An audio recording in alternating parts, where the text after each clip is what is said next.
Trump stays silent on FBI's Russia investigation at Kentucky rally. The president spoke of NFL quarterbacks and healthcare reform but failed to mention James Comey's testimony to Congress earlier in the day. Just hours after FBI Director James Comey confirmed that there was a federal investigation into possible collusion between the Trump campaign and Russia during the 2016 presidential race, Donald Trump regaled supporters at a Kentucky rally with tales of 19th-century political history and 21st-century NFL quarterbacks. Without addressing Comey's testimony to Congress earlier in the day, the president appeared in front of a crowd of 18,000 supporters and basked in their applause. He boasted that he was the reason that former San Francisco 49ers quarterback Colin Kaepernick had yet to sign with an NFL team. Kaepernick famously refused to stand for the national anthem throughout the 2016 NFL season and was the subject of national controversy as a result. Trump claimed there was an article today it was reported that NFL owners don't want to pick him up because they don't want to get a nasty tweet from Donald Trump.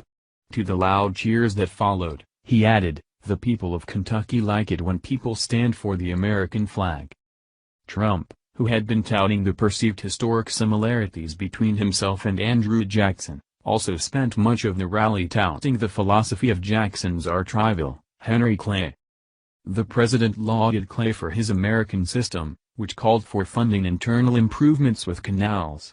Trump's praise for Clay, who served as Speaker of the House, Senator, Secretary of State and three-time Whig nominee for president, was deeply discordant with his previous praise of Jackson.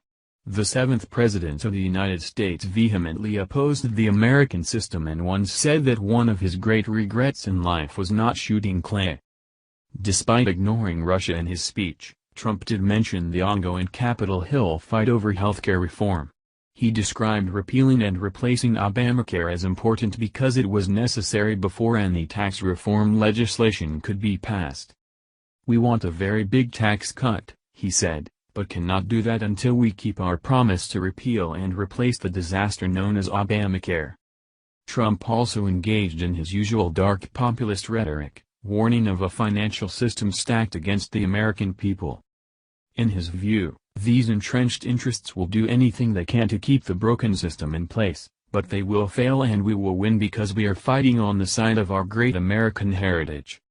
He also seemed to take pleasure in needling the crowd about the upset loss of their hometown basketball team, the Louisville Cardinals, in the NCAA tournament on Sunday. Speaking in the venue where Louisville played for more than a half-century, he told the crowd, "You just worry about your basketball and I'll take care of the rest." Not only is the team loyally supported in Louisville, but Senate Majority Leader Mitch McConnell, attending in support of the president on Monday, is an alumni of the school and a die-hard fan.